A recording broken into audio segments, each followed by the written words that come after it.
Bonjour, je suis Céline. Je portais ma propre robe de mariée, à quelques secondes de remonter l'allée, quand ma sœur m'a murmuré à l'oreille, « Tu n'as toujours été qu'un bouche-trou ». Il s'est avéré qu'elle et mon fiancé planifiaient mon humiliation depuis des mois, la liste des invités truqués, les discours réécrits. Et moi? J'ai tout annulé. Mais ce qui s'est passé ensuite a réduit leur nom en cendres et a mis le mien à la une des journaux. Avant de nous plonger dans l'histoire, dites-moi, avez-vous déjà découvert une trahison si froide qu'elle vous a fait remettre en question toute votre famille? Laissez un commentaire. Je les lis tous, sans exception. Les enveloppes reposaient de travers sur le rebord de mon comptoir de cuisine, à moitié trempé par la bruine que j'avais traversée pour rentrer à la maison. J'ai immédiatement reconnu l'écriture de Marabelle, une écriture cursive ample et soignée, le genre qu'elle avait pratiqué pendant des années comme si elle était destinée à vivre sur des invitations de fêtes prénuptiales et des cartons de table. J'ai soulevé le rabat avec mon pouce, mon autre main agrippant encore mon sac de course. Le carton à l'intérieur brillait de dorure.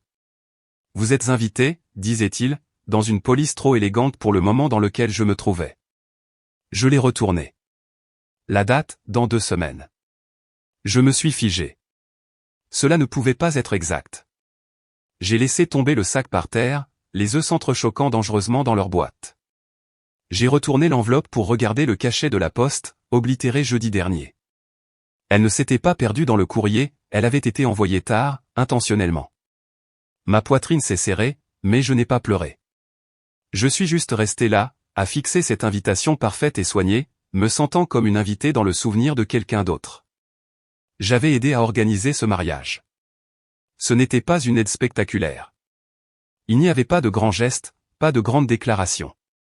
C'était le genre d'aide discrète, celle que personne ne remarque jusqu'à ce que vous arrêtiez de la fournir.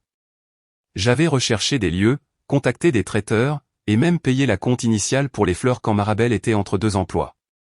Elle avait pleuré au téléphone ce soir-là, disant qu'elle ne savait pas ce qu'elle ferait sans moi. Je lui avais dit de ne pas s'inquiéter, c'était à ça que servaient les sœurs. C'est drôle comme la gratitude se transforme vite en amnésie. Je me suis dirigé vers le réfrigérateur, l'ai ouvert et j'ai regardé d'un air absent un pot de houmous à moitié entamé et un tupperware de restes de quinoa. Dorian n'avait pas envoyé de message de toute la journée, ce qui n'était pas inhabituel ces derniers temps. Depuis sa promotion, nos conversations s'étaient réduites à des bilans secs et des superpositions de calendrier. Je me disais qu'il était juste occupé. Je me répétais cela depuis 3 mois maintenant. Tenant toujours l'invitation, je me suis assise à l'îlot de cuisine. C'était un petit espace, mais c'était le mien, des lignes épurées, des tons neutres, chaque chose à sa place. Les couleurs du mariage que Marabelle avait choisi s'inspiraient de mon tableau d'ambiance. Les d'avoine et rouille, avait-elle dit. Avant, j'adorais le fait que nous partagions le même cerveau. Maintenant, cela ressemblait juste à du vol. Un tintement a brisé le silence. Mon téléphone a vibré avec une notification de Claire, une amie commune de l'université qui était restée proche de nous deux. Le message était une courte vidéo. Pas de légende, juste un clip. J'ai cliqué dessus, plus par habitude que par intérêt.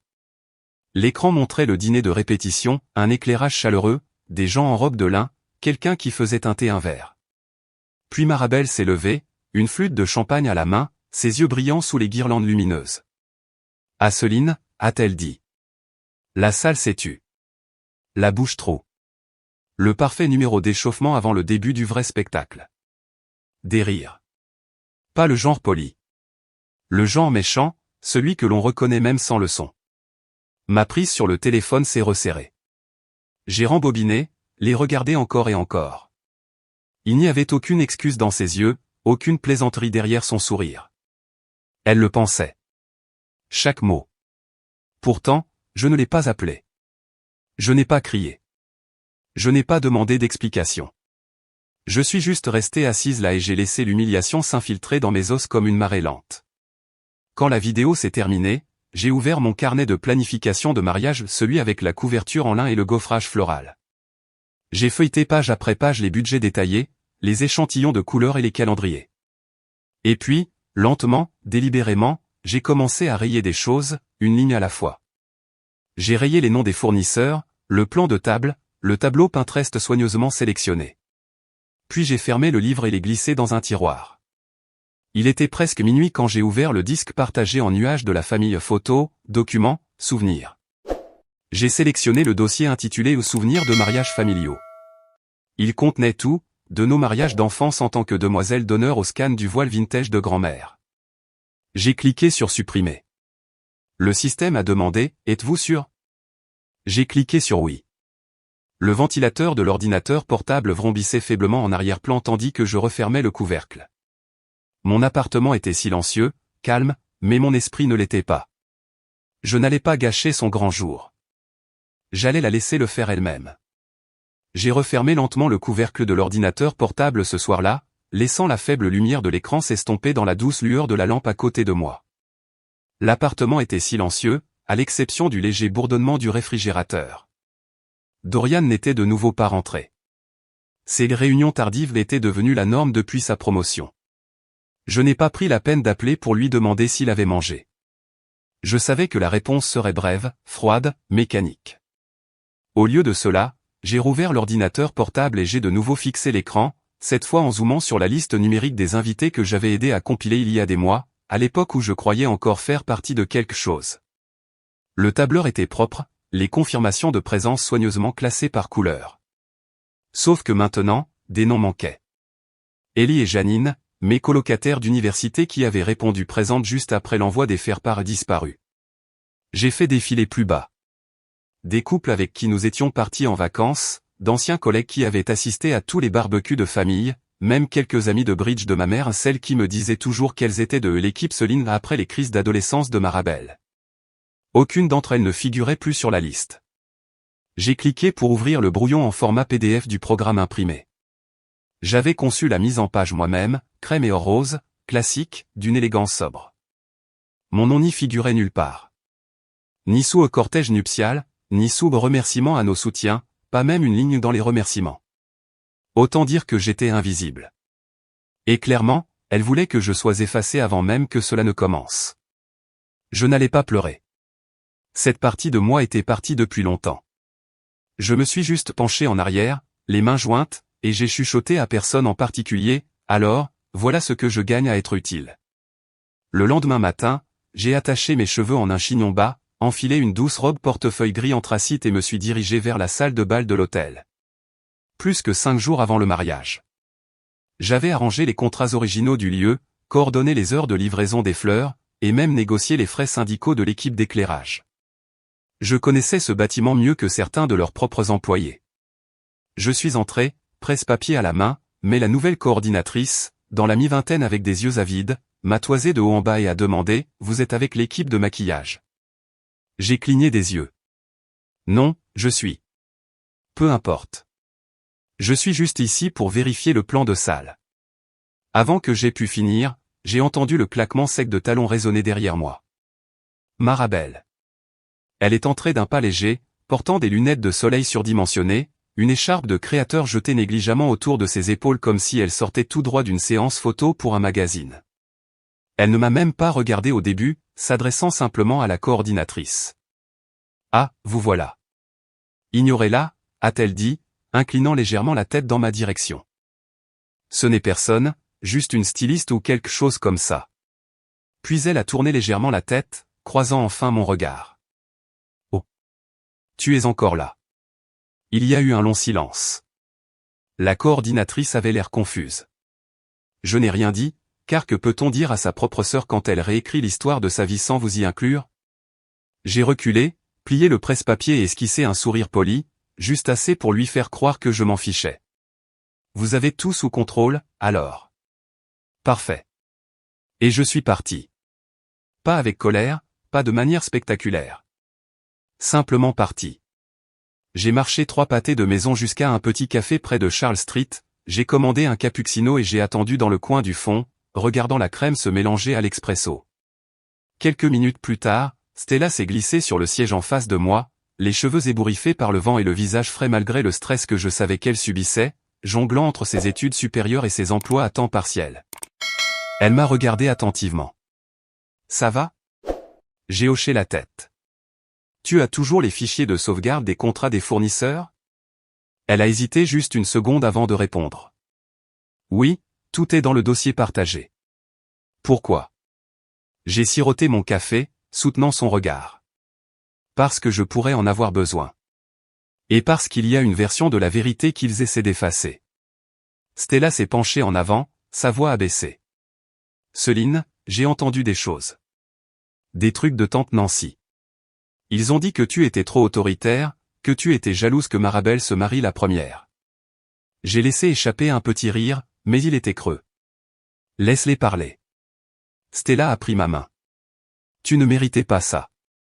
C'est à ce moment-là que j'ai su que je n'étais pas complètement seul. Plus tard ce soir-là, de retour dans mon appartement, j'ai allumé une petite bougie à la lavande, rouvert mon ordinateur portable et consulté les feuilles de calcul de l'événement, les calendriers originaux, les factures, les fournisseurs de secours. J'ai passé 3 appels téléphoniques courts, polis, directs. Puis j'ai écrit un courriel, simple, efficace, veuillez tout mettre en attente. Ne procédez pas davantage à moins que je ne confirme directement. Je ne l'ai pas signé avec chaleur, juste mon nom. Cette nuit-là, je n'ai pas rêvé de remonter l'allée, de toast, ou de bouquet. J'ai rêvé d'une scène qui se mettait en place et de quelqu'un d'autre y entrant, ignorant que le décor avait changé. Laissez-les entrer dans la fête qu'ils ont conçue, ignorant que le plancher avait déjà bougé. Le lendemain matin, l'air de Boston était lourd d'humidité, et même le soleil semblait hésiter à se lever. Je sirotais mon café tiède près de la fenêtre, parcourant ma boîte de réception plus par habitude que par nécessité, quand un message de Marabelle est apparu. Et, dernier essayage à 10 heures. Le nom de la boutique est dans le calendrier. Ne sois pas en retard. Pas de s'il te plaît, pas de merci d'avoir aidé avec le plan de table pendant 6 mois. Juste ça. Pourtant, je me suis présenté, parce que c'est ce que je faisais toujours. Jusqu'à ce que je ne le fasse plus. À 10 heures précises, j'entrais dans la boutique à haut plafond, ses sols en marbre blanc résonnant sous mes sandales. Une grande femme avec un presse-papier s'est approchée avec le genre d'expression que l'on réserve aux touristes perdus. « Vous êtes Céline, n'est-ce pas » a-t-elle demandé après une pause, comme si le nom lui-même n'avait pas sa place ici. J'ai hoché la tête poliment. « Parfait, suivez-moi » a-t-elle dit, puis a lancé par-dessus son épaule, « Rita, sortez la clémentine. » C'était étrange. Clémentine n'était pas la robe vert sauge doux que Marabelle et moi avions choisie il y a des mois pour le cortège nuptial. Cela sonnait comme quelque chose sorti d'une caisse de fruits. Dans la cabine d'essayage, j'ai cligné des yeux. Une housse de vêtements était suspendue comme un avertissement. Rita l'a dézippée avec une fière volée. C'était orange fluo et pas seulement orange, mais un orange criard, aveuglant, de costume de pom-pom girl, avec des épaules bouffantes entulées et un corsage à paillettes digne d'un bal de collège. 2 tailles trop petites, au moins. Même le cintre semblait avoir honte de la porter. Je suis restée silencieuse, observant mon reflet dans le miroir derrière elle. Puis, depuis la cabine d'essayage voisine, je l'ai entendu, des rires étouffés, des voix chuchotées. L'une que j'ai reconnue instantanément. Attends de voir quand elle la verra, a chuchoté quelqu'un. Une autre voix a ricané. Elle va ressembler à un cône de signalisation. Je n'ai pas dit un mot. Rita m'a laissé seule pour me changer, mais je n'ai jamais touché la robe. Je me suis juste assise sur le banc, la fixant. Mon estomac s'est noué, non pas à cause de l'insulte elle-même, mais de la prise de conscience que ce n'était pas une erreur. C'était délibéré. Une partie de moi, une vieille partie poussiéreuse, espérait que peut-être cette fois serait différente, que peut-être l'âge adulte aurait poli la cruauté. Mais non, elle était juste devenue plus acérée, mieux habillée, plus passive-agressive. J'ai expiré lentement, je me suis levé, j'ai lissé ma jupe et je suis sorti de la cabine d'essayage. « Oh » a dit Marabelle d'un ton enjoué, sirotant son matcha glacé près du mur de miroir. « Tu as déjà fini ?» Elle m'a regardé de haut en bas, ses yeux s'attardant sur mes vêtements inchangés. J'ai surpris l'étincelle dans son regard, la satisfaction. « Je ne l'ai pas essayé » ai-je dit d'un ton plat. « Oh. C'est ce que nous avions dans ta taille. » « C'est 2 tailles plus petits » ai-je répondu. « Et ce n'est pas la couleur que nous avions choisie. » Elle a cligné des yeux, une confusion feinte traversant ses traits. « Vraiment ? Je trouvais que Clémentine était si amusante. Les mariages sont censés être festifs, non ? » Puis elle s'est retournée vers le miroir comme si je n'étais même pas là. Je suis parti sans un mot de plus. Plus tard dans la soirée, j'ai retrouvé Stella au café de Tremont, celui avec les murs en briques et les tabourets inconfortables qui rendaient tout plus urgent. Nous étions assises près de la fenêtre, le soleil projetant de longues ombres sur nos pâtisseries à moitié finies. « Il faut que je te montre quelque chose », a-t-elle dit après quelques instants de silence. Elle a fait glisser son téléphone sur la table, l'écran ouvert sur une discussion de groupe intitulée « Demoiselle d'honneur ». Marabelle attendait de voir sa robe de cirque. La mode du bouche-trou à son meilleur, lol. Kylie, elle va pleurer dans les toilettes comme au bon vieux temps. Chelsea, mon Dieu, j'avais oublié à quel point elle était sensible. J'ai fixé l'écran pendant un long moment. Les lettres se sont brouillées une seconde, mais aucune larme n'est venue. Juste le silence. Je le lui ai rendu lentement. Merci de me l'avoir montré. Stella avait l'air bouleversée. Céline, je ne voulais pas. Tu as bien fait, ai-je interrompu doucement. Il vaut mieux que je sache. Elle a baissé les yeux. Tu ne mérites pas ça. Je sais, ai-je dit simplement. La vérité, c'est que ce n'était pas la première fois. Ma mémoire m'a ramené en arrière, de manière inattendue, non invitée, à un après-midi de printemps lors des essayages de robes de bal de fin d'année. À l'époque, Marabelle m'avait convaincu de choisir une robe sur un portant qu'elle avait spécialement sélectionné. Il s'est avéré qu'elle avait cousu du fil de pêche dans l'ourlet. Quand j'ai tournoyé, cela a rigidifié le bas comme un abat-jour. Je n'ai pas pleuré non plus à ce moment-là.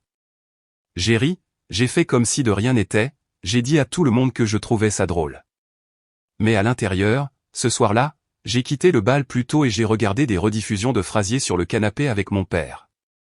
Maintenant, debout dans la boutique plus tôt, j'avais ressenti cette même piqûre. Mais autre chose aussi. Je n'étais pas triste. J'en avais fini. De retour à la maison, je me suis assise à l'îlot de cuisine avec une barre protéinée à moitié mangée et mon ordinateur portable. Mes doigts ont hésité une seconde au-dessus du clavier. Puis j'ai ouvert mon dossier juridique partagé. Clause 17. Une clause rare enfouie au plus profond du contrat du lieu de réception, un blocage financier sur tous les paiements des fournisseurs si l'une des parties violait l'accord de planification mutuelle. C'était standard pour les planificateurs doubles, mais la seule à y avoir accès, c'était moi. J'ai cliqué sur le contact de mon avocat. Il a répondu à la deuxième sonnerie. Céline, a-t-il dit chaleureusement, tout va bien? Oui, ai-je répondu calmement. J'aimerais activer la clause 17. Mettre une suspension légale sur le contrat du lieu immédiatement. Il y a eu une pause au bout du fil. Vous êtes sûr? Oui, ai-je dit. Ce n'est pas une réaction. C'est une décision. Très bien. Je le dépose ce soir. Après avoir raccroché, j'ai fixé l'écran une minute de plus. Je n'ai rien dit à Stella, n'ai envoyé aucun avertissement, n'ai rien posté de cryptique. J'ai juste fermé l'ordinateur portable et je me suis levé. Car s'ils voulaient un spectacle, ils allaient avoir le mauvais. Quand je suis descendu du trottoir ce matin-là et que j'ai senti les frissons s'installer sur ma peau, je n'ai pas bronché. Le jeu avait déjà changé, tranquillement, de manière décisive. Ils voulaient un spectacle. Ce qu'ils allaient avoir, c'était un rappel à la réalité. J'ai atteint le café du coin juste après 8 heures et j'ai ouvert ma boîte de réception en attendant mon thé. La barista a appelé mon nom. Je n'avais même pas pris une gorgée quand le premier objet est apparu, confirmation, commande de gâteau de mariage en attente. J'ai cligné des yeux, les ouverts. Bonjour Céline, nous avons reçu votre demande de mise en attente. Nous confirmons aucune livraison le samedi. Faites-nous savoir si cela change. Darlene, votre paradis à étage de Boston. Mes doigts ont fait une pause au milieu du défilement. Puis est venu le deuxième, arrangement floraux en pause, en attente de confirmation. Bonjour Céline, nous confirmons votre demande de suspendre tous les services floraux pour le 25. En tant que contact principal au dossier, vous recevrez l'avis de remboursement sous peu. Mon cœur ne s'est pas emballé. Mon visage n'a pas tressailli. Je suis juste restée assise là, tranquillement stupéfaite, car j'avais oublié sur combien de pièces j'avais mis mon nom. Les gâteaux, les fleurs, la location du linge, même le trio de jazz en direct. Marabelle avait planifié la fête, bien sûr, mais c'était moi qui l'avais construite, payée légalement. Et maintenant, intentionnellement ou non, je venais de tout mettre en pause. J'ai posé mon thé, ouvert le dossier des fournisseurs sur mon téléphone, et cliqué sur contrat après contrat. Son nom ne figurait sur aucun d'entre eux. Je n'étais plus mise à l'écart. Je tenais les rênes.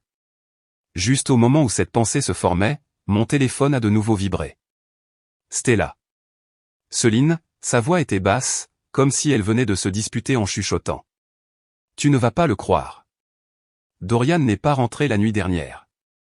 Je n'ai pas parlé tout de suite. Elle a continué, Marabelle est en pleine panique. Elle m'a appelé en pleurant à 5 heures du matin, a dit qu'elle avait vérifié auprès de son assistant. Il ne s'est pas non plus présenté au travail. Quelqu'un a dit l'avoir vu à Ambé hier soir avec Ava. Mes doigts se sont resserrés sur le téléphone. Ava. Une autre demoiselle d'honneur, celle qui avait ri trop fort à chaque pique passive de Marabelle.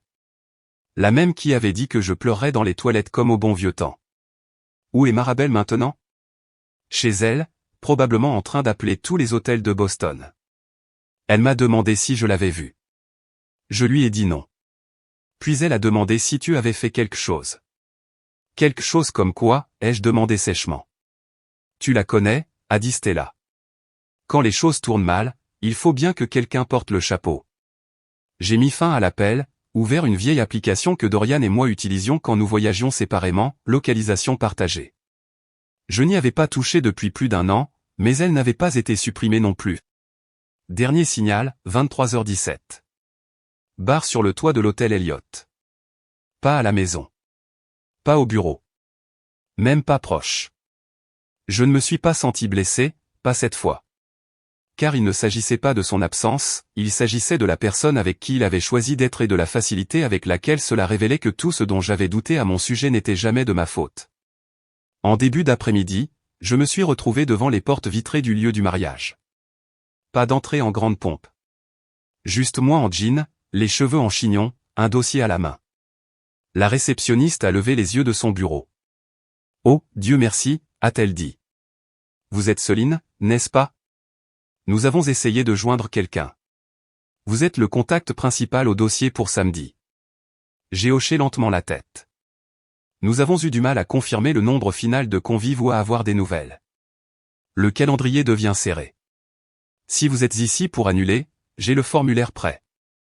Mes doigts ont effleuré le dossier dans mon sac. C'est le cas, ai-je dit. Le directeur est sorti, souriant prudemment.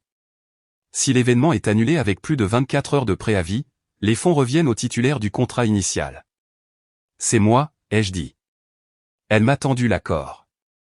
Une petite note, votre fiancé est passé plus tôt ce matin pour s'informer sur les délais de remboursement. Il n'a pas dit grand-chose d'autre. Mon stylo a plané à mi-signature. Bien sûr qu'il l'avait fait. Il avait dû comprendre, réaliser quel nom figurait sur les contrats. Peut-être comptait-il l'encaisser lui-même. Dommage. Je les ai signés et je suis sorti. De retour dans mon appartement, le silence était plus épais que d'habitude. J'ai enlevé mon manteau, allumé une seule bougie sur le rebord de la fenêtre, et je me suis assise avec un vieux dossier que je n'avais pas ouvert depuis des années. À l'intérieur se trouvaient des croquis, des échantillons, des listes d'invités et le mariage que j'avais autrefois imaginé avec Dorian.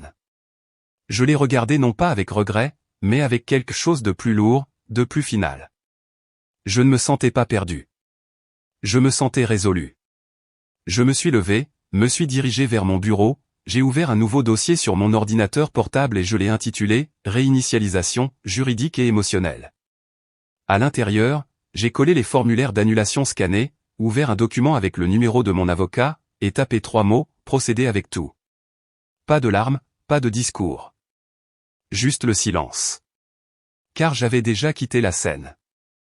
Il pensait que j'étais le bouche-trou, mais j'avais déjà quitté la scène. J'étais en train de plier du linge sur le canapé, essayant de me distraire avec le bourdonnement de la normalité, quand mon téléphone s'est allumé avec un message de Marabelle. Le dîner de répétition est à 18h. S'il te plaît, sois juste décente. Pas de drame. Pas de salutation, pas de s'il te plaît, viens. Juste ça. J'ai fixé l'écran un long moment, le tissu dans mes mains devenant mou. J'aurais dû l'ignorer, bloquer le numéro, mais une partie de moi, peut-être la partie qui ne pouvait toujours pas croire que tout cela était réel, s'est levée. Je ne me suis pas coiffé, je n'ai pas mis de rouge à lèvres. J'ai enfilé une robe midi grise sans fioriture, sans déclaration. Juste silencieuse, comme j'avais l'intention de l'être. Je suis arrivé avec quelques minutes d'avance. La salle de bal de l'hôtel ressemblait à une page de magazine de style de vie, nappe blanche, lumière dorée douce, flûte à champagne déjà embuée dans leur nid de serviettes. Quelqu'un m'a indiqué ma place, dans le coin du fond, à côté du photographe de secours, même pas le principal. J'ai souri poliment et je me suis assise, ignorant la façon dont quelques têtes se sont tournées, puis se sont détournées, comme si j'étais une invitée qu'ils n'attendaient pas ou ne voulaient pas admettre qu'elle était toujours dans le bâtiment. Le dîner avançait lentement. Les bavardages bourdonnaient, les couverts cliquetaient. Personne ne m'a regardé dans les yeux, sauf Stella, qui m'a fait un très léger signe de tête de l'autre côté de la pièce. J'ai compris le message. Puis Dorian s'est levé. Il a fait teinter son verre avec un couteau à beurre. Très bien, a-t-il dit, souriant comme s'il s'agissait d'un numéro de stand-up. Je suppose qu'il est temps pour moi de me ridiculiser. Quelques personnes ont ri. Il s'est éclairci la gorge. Vous savez, la vie est drôle. Nous avons tous des bouches-trous, n'est-ce pas? J'ai senti les mots atterrir avant même qu'ils ne me frappent. Des gens qui nous gardent nos sièges au chaud jusqu'à ce que les bonnes personnes arrivent. Les rires ont fusé, d'abord épars, puis plus audacieux. Il a jeté un coup d'œil vers ma table. Son regard s'est posé sur moi comme une épingle à travers un insecte. Et parfois, le bouche-trou ne se rend pas compte que le spectacle a déjà commencé. L'air dans la pièce s'est raréfié. Marabelle a levé son verre et a ajouté d'une voix forte, « Amen à ça ». Plus de rire. Je n'ai pas touché mon eau, n'ai pas cligné des yeux. Je me suis juste levé. Pas de scène dramatique, pas de serviette claquée. J'ai reculé ma chaise, pris mon sac à main et me suis dirigé vers la porte. Derrière moi, je l'ai entendu, Marabelle, sans même faire semblant de chuchoter, elle a toujours voulu être sous les feux de la rampe. Maintenant, elle quitte la scène. J'ai fait une brève pause aux doubles portes, mais je ne me suis pas retourné. Je ne leur donnerai pas cette satisfaction. L'air nocturne à l'extérieur était plus frais que prévu. Je ne suis pas rentré directement chez moi. J'ai un peu tourné en voiture dans la ville, laissant le bourdonnement du moteur remplir le silence, laissant mon esprit rattraper son retard. Le temps que je me gare sur le parking de mon appartement, je ne tremblais plus. J'étais juste calme. À l'intérieur, j'ai posé mon sac sur le tabouret de la cuisine et j'ai ouvert mon ordinateur portable. Il y avait une dernière chose à faire ce soir-là. Je me suis connecté au compte bancaire joint, toujours ouvert, toujours lié. Solde substantiel. Nous avions constitué ce compte pour notre avenir à vacances, maison, une vie ensemble. La vie qui, apparemment, n'existait que dans mon imagination. J'ai tout transféré, jusqu'au dernier centime, dans une fiducie personnelle que j'avais créée il y a des mois sous ma société à responsabilité limitée, juste au cas où. Puis je me suis connecté à notre stockage en nuage partagé, j'ai changé tous les mots de passe, révoqué les accès professionnels, juridiques, personnels, tout. Ce n'était pas de la vengeance. C'était une clôture. J'ai fixé l'écran une longue minute avant de composer un dernier numéro. Je suis tombé sur la messagerie vocale. Bonjour, Dana. Vas-y avec tout ce dont nous avons discuté. Annule, gèle, transfert. J'en ai fini. J'ai mis fin à l'appel. Puis j'ai repris mon téléphone et j'ai fait défiler jusqu'à Stella. Moi, ne va pas au lieu de réception demain. Fais-moi confiance. Il y a eu une pause. Stella, ça va? Moi, j'y arrive. J'ai éteint les lumières et je suis restée assise dans le noir avec juste la lueur vacillante d'une bougie sur le rebord de la fenêtre. Sa flamme bougeait, lente, stable. Laissez-les trinquer demain, s'ils peuvent encore se payer le champagne. Cette pensée a résonné dans mon esprit le lendemain matin alors que je sirotais monté sur le porche. Un léger brouillard s'enroulait autour des haies. Les oiseaux gazouillaient comme si le monde ne s'était pas effondré la nuit dernière. Je n'ai pas regardé l'heure. Je n'en avais pas besoin. Je savais déjà ce qui allait se passer du côté de Cap Cod. Pendant ce temps, ma boîte de réception a discrètement sonné. Céline, juste pour info, le fleuriste a appelé. Ils ont dit qu'ils avaient redirigé toutes les livraisons vers un refuge local.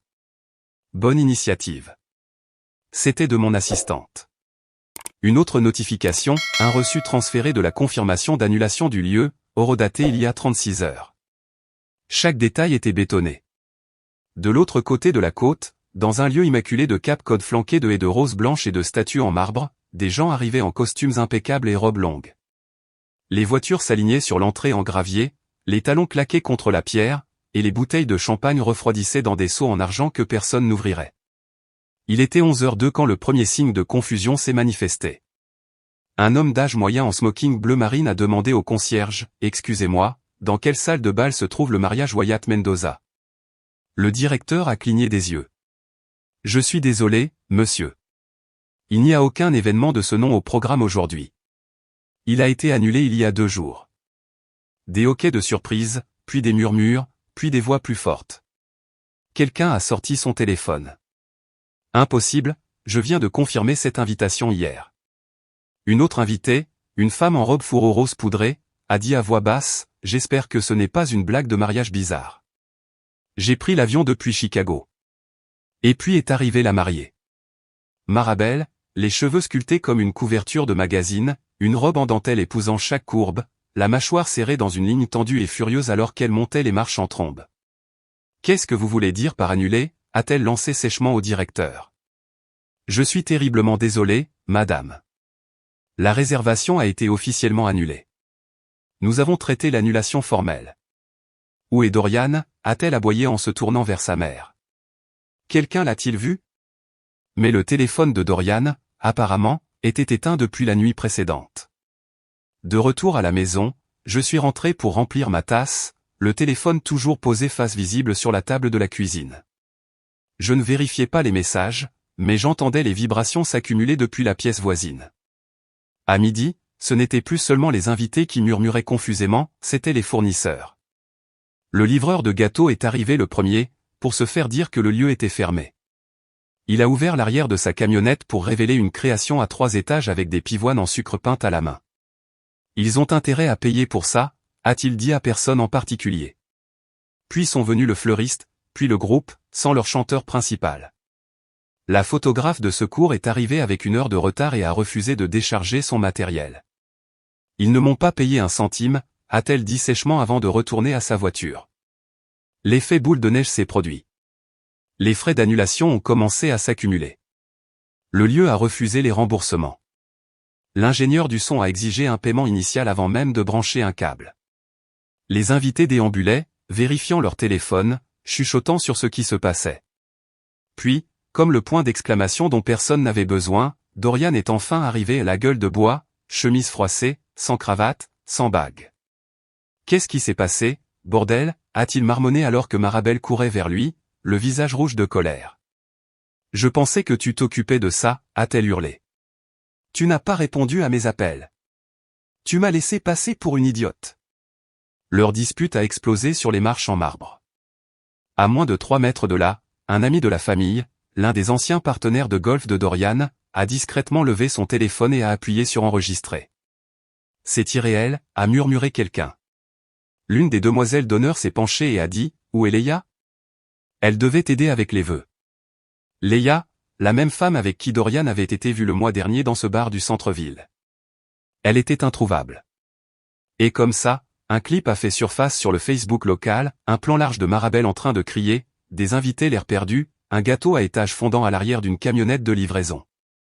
Légende, pas de mariage, pas de marié, juste du drame et des dettes. J'ai regardé le clip ce soir-là depuis l'îlot de ma cuisine, les bras croisés, le téléphone appuyé contre une corbeille de fruits. Je n'ai pas ri. Je n'ai pas pleuré non plus. Cela semblait distant, comme regarder la tempête d'un étranger depuis un porche au sec. Un message de Stella s'est allumé. Tu es tendance en esprit. La crise de Marabelle est partout sur le subreddit de Cap Cod. J'ai éteint le téléphone, suis sorti sur le porche. Le soleil commençait à descendre derrière les arbres. Un vent chaud m'a caressé le visage. Je me suis assise avec les documents que j'attendais de signer, le gel final du compte joint, le retrait du nom de Dorian de tout ce qu'il avait autrefois partagé avec moi. J'ai signé chaque page lentement, sans broncher. Il ne verrait plus jamais $1 de mon argent. Et en scellant l'enveloppe pour une livraison le lendemain, je l'ai ressenti. Pas de la vengeance, pas de la rancune, ni même de la victoire. Juste du soulagement. Il s'était construit une scène et avait supposé que j'étais la figurante en arrière-plan, mais j'étais parti avant même que le rideau ne se lève. Ils n'ont même pas remarqué mon absence jusqu'à ce que le projecteur éclaire leur propre désordre. Et maintenant, laissez-les lever leur verre de main, s'ils peuvent encore se payer le champagne. Je n'ai pas pris la peine de vérifier les réseaux sociaux ce matin-là. J'ai préparé mon café, nourri Milo et enfilé un chemisier bleu marine, quelque chose de discret mais de ferme. Le bureau de Clara Jensen était au centre-ville, niché entre un cabinet dentaire et une compagnie d'assurance, le genre d'endroit auquel personne ne prête attention jusqu'à ce qu'ils le doivent. Je me suis garé sur une place payante, j'ai levé les yeux vers la modeste enseigne indiquant Jensen et Avery, cabinet juridique, et j'ai pris une grande inspiration. Aujourd'hui, il ne s'agissait pas de vengeance. Il s'agissait de libération. Clara m'a accueilli avec son calme habituel, son chignon aux mèches argentées parfaitement en place. « Céline » a-t-elle dit en m'indiquant la chaise en face de son bureau. « Prête à boucler la boucle finale. » Selon vos termes cette fois. Je me suis assise, lissant le tissu sur mes genoux. « Allons-y. » Elle m'a passé un dossier, tapotant les pages en rythme. Nous avons déposé les avis de résiliation auprès des fournisseurs. Votre nom n'était listé que comme contact d'urgence tiers. Cela vous a sauvé. J'ai hoché la tête. L'ordonnance de protection civile est en cours. Vos enregistrements des explosions verbales de Dorian de l'année dernière, c'étaient des preuves solides.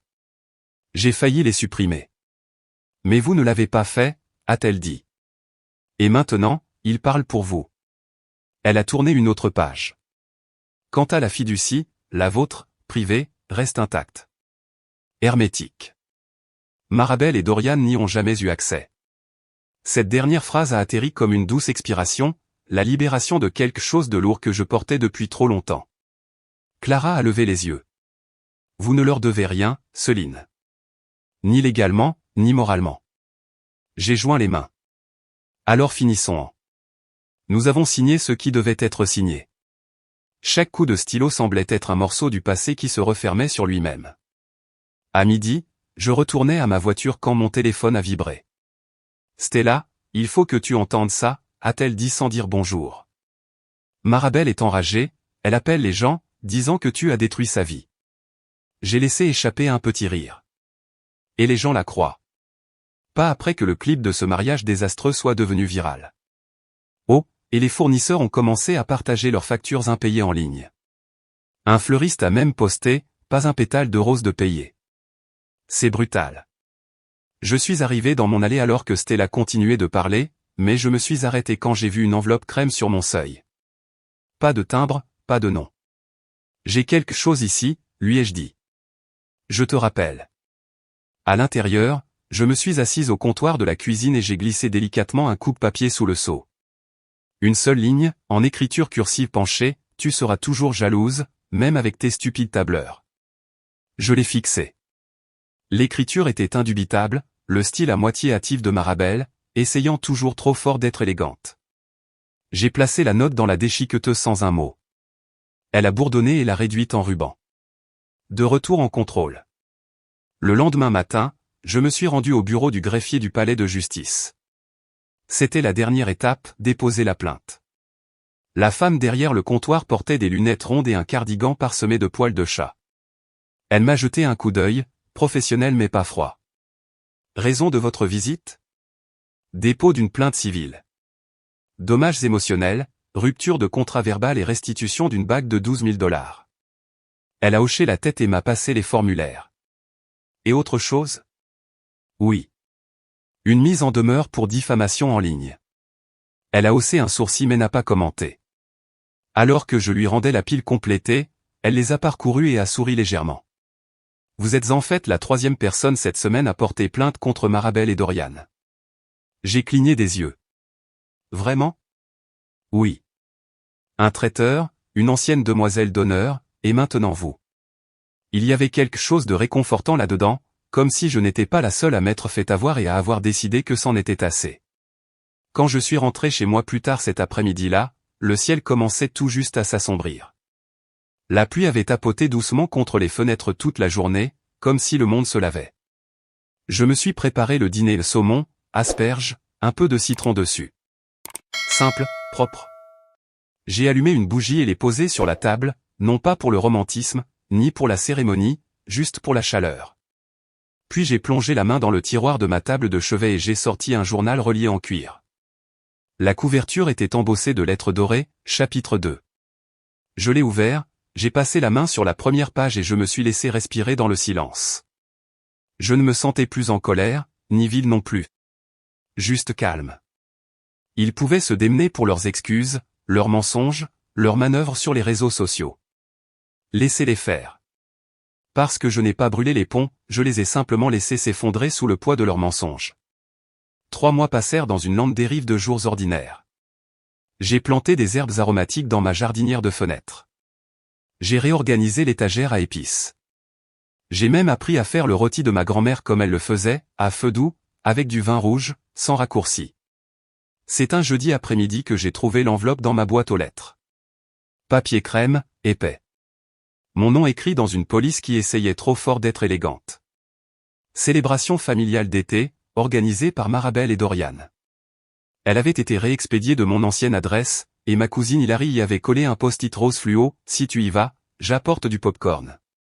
Je suis resté près du comptoir de la cuisine un long moment, la lisant et la relisant, comme si les mots pouvaient se transformer en quelque chose de moins ridicule. Une partie de moi voulait l'ignorer, prétendre que ce n'était qu'une autre performance passive-agressive envoyée pour voir si je respirais encore. Mais une partie plus calme de moi, qui n'avait plus besoin de vengeance, se sentait étrangement sereine. Je n'ai pas répondu, mais j'ai réservé un petit chalet dans le Vermont, à quelques kilomètres seulement du lodge qu'ils avaient loué, assez près pour sentir la fumée du barbecue, assez loin pour rester intact. Ce samedi après-midi, pendant qu'ils faisaient des grillades, posaient pour des photos et portaient probablement des toasts avec du champagne glacé, j'ai enfilé mes baskets et j'ai emprunté un sentier étroit derrière le lodge. Les arbres filtraient le soleil en une lumière tachetée sur le chemin de terre. De temps en temps, j'entendais un éclat de rire résonner à travers les feuilles. Cela sonnait comme l'histoire de quelqu'un d'autre. J'ai atteint un petit belvédère qui surplombait le lac. Je suis resté là, sans rien attendre de particulier, juste en respirant. L'air sentait l'herbe et la crème solaire. Des bruits de pas ont crissé derrière moi. Je me suis retourné, et elle était là, Amber, l'une des demoiselles d'honneur. Je me souvenais l'avoir vue serrer Marabelle très fort lors de la fête prénuptiale, jurant qu'elles étaient des âmes sœurs. Elle a ralenti en passant à côté de moi, a enlevé ses lunettes de soleil et m'a fait un petit signe de tête. Si j'avais su ce qu'elle t'a fait, a-t-elle dit doucement, je ne serais pas venu non plus. Puis elle a continué son chemin. C'était tout. Pas de drame, pas de confrontation. Juste une phrase prononcée sans pitié, sans culpabilité performative. Elle a atterri avec une étrange douceur, comme quelque chose qui se défaisait gentiment. Ce soir-là, après un dîner léger de légumes rôtis et un verre de pinot, je me suis assise près de la fenêtre du chalet, l'ordinateur portable ouvert. J'ai tapé un message que je n'ai jamais envoyé, je te pardonne, mais je me souviens de tout. Porte-toi bien. J'ai survolé envoyé, puis j'ai fermé l'onglet.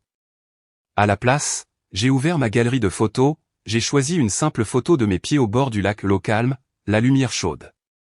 Je l'ai postée avec une légende qui me semblait vraie dans chaque recoin de ma poitrine, la paix me va bien. J'ai éteint le Wi-Fi, laissé le silence revenir. Le lendemain matin, je suis allé en ville pour un café. La barista m'a salué comme si j'étais une habituée. Je me suis assise près de la fenêtre, écrivant dans mon journal, quand un texto a illuminé mon téléphone. C'était de tante Marcha. Marabelle et Dorian se font encore poursuivre en justice. La compagnie de gâteaux cette fois. C'est partout sur Facebook. Aïe. J'ai fixé l'écran un moment, puis je l'ai éteint et l'ai glissé dans mon sac. Quelque part, des gens devaient probablement rafraîchir leur fil d'actualité, lire les commentaires, se demandant ce qui s'était passé derrière ces fêtes parfaites. Mais je n'avais pas besoin de savoir. Plus maintenant. J'ai passé le reste de l'après-midi à me promener lentement dans une petite galerie d'art du centre-ville. Les peintures étaient locales, des scènes calmes de fermes, de rivières, de femmes cousant. J'ai acheté celle d'un pommier solitaire dans un champ. Cela me rappelait quelque chose que je n'avais pas encore mis en mots. Ce soir-là, de retour au chalet, je me suis blotti dans un fauteuil moelleux près de la fenêtre avec une couverture sur les jambes. J'ai allumé une bougie non pas pour la cérémonie, juste pour le confort et j'ai ouvert mon journal à une nouvelle page. Ce soir, je me sentais libre. Ni triomphante, ni en colère. Juste décroché. Parfois, la clôture ne vient pas sous la forme d'applaudissements, de confrontations ou même d'excuses. Parfois, c'est le silence qui, enfin, ressemble à un foyer. Les lucioles ont clignoté une fois de plus au-dessus du lac avant que je ne m'éloigne du porche. Je n'ai pas brûlé les ponts, je les ai simplement laissés s'effondrer sous le poids de leurs mensonges. Et quand le silence s'est finalement installé autour de moi, il n'a pas piqué comme je le pensais. Il était pur. Ce silence m'a suivi des semaines plus tard dans une matinée tranquille de Boston. Les clés dans ma paume cliquetaient doucement alors que je les tournais dans la serrure. Ma respiration a légèrement embué la porte vitrée avant que j'entre et allume les lumières. L'odeur de bois frais, une touche de lavande provenant d'un petit diffuseur, et le faible ronronnement du purificateur d'air m'ont accueilli comme un vieil ami. Cet espace était petit, pas de comptoir en marbre, pas de plaque en or. Juste un bureau que j'ai construit et fini moi-même avec ma ponceuse et de la patience, 2 fauteuils, et un ficus qui semblait tout aussi désireux de prospérer que moi. Le soleil du matin filtrait à travers des rideaux vaporeux, doux et lents. Mon téléphone a vibré. Premier client de la journée. Elle est entrée comme si elle portait le poids de 1000 attentes sur son dos. Jeune, peut-être 23 ans, les mains tremblantes serrant un agenda relié en cuir. Je l'ai invitée à s'asseoir. Elle était fiancée, la date du mariage dans 6 mois. Elle voulait que tout soit parfait. Sa voix s'est brisée quand elle a mentionné sa belle-mère et de nouveau quand elle a dit que ses propres parents étaient simplement déçus qu'elle ne ressemble pas plus à sa sœur. Je n'ai pas interrompu. Je n'ai pas non plus hoché la tête en signe de sympathie. J'ai laissé le silence s'étirer, comme mon ancien thérapeute le faisait pour moi. Puis j'ai dit doucement, vous n'avez pas à prouver votre valeur à qui que ce soit. Ni à eux, ni à votre famille, ni même à vous-même. Elle a cligné des yeux, puis a expiré comme si personne ne lui avait jamais dit cela auparavant. Quand elle est partie plus droite, plus légère, comme si quelqu'un avait dénoué le nœud derrière son cœur.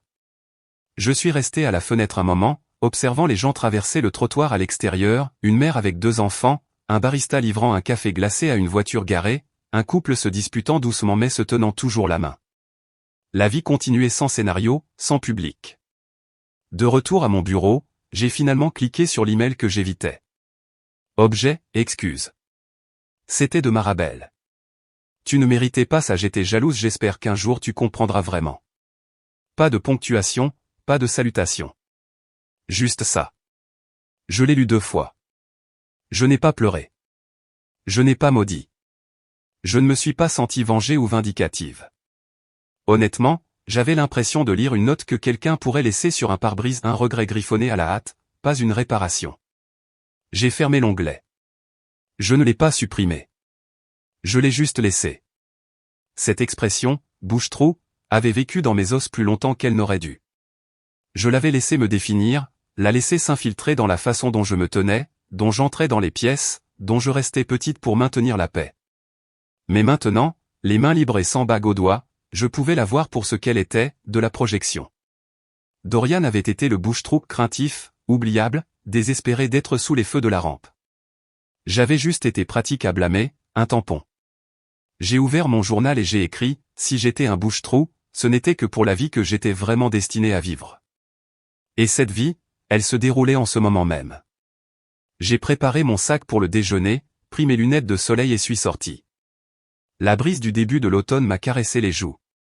La ville bourdonnait, mais rien ne semblait plus urgent. Au bout de la rue, mon équipe avait déjà réclamé un banc dans le parc. J'ai fait un signe de la main, et l'un d'eux s'est décalé pour me faire de la place. Sandwich, thé glacé, bavardage discret. Pas de commérage, pas de tension. Juste un soleil partagé. Je l'ai senti alors, cette vieille agitation, celle qui me rongeait pendant les dîners de famille, les fiançailles, les anniversaires. Celle qui chuchotait, tu n'as pas ta place ici. Mais maintenant, elle était partie. Juste à ce moment-là, mon téléphone a de nouveau vibré. Un numéro que je ne reconnaissais pas. Le texto disait, j'ai entendu dire que vous êtes celle qui a refusé son propre mariage et a construit un héritage à la place. Y a-t-il une chance que vous preniez de nouveaux clients? J'ai souri, j'ai glissé le téléphone dans la poche de mon manteau et j'ai pris une autre bouchée de mon sandwich. Pas de feu d'artifice, pas de vengeance, pas de long discours. Juste ça. La paix. Gagné, choisi, vécu. Je n'étais pas leur bouche-trou. J'ai toujours été mon propre commencement.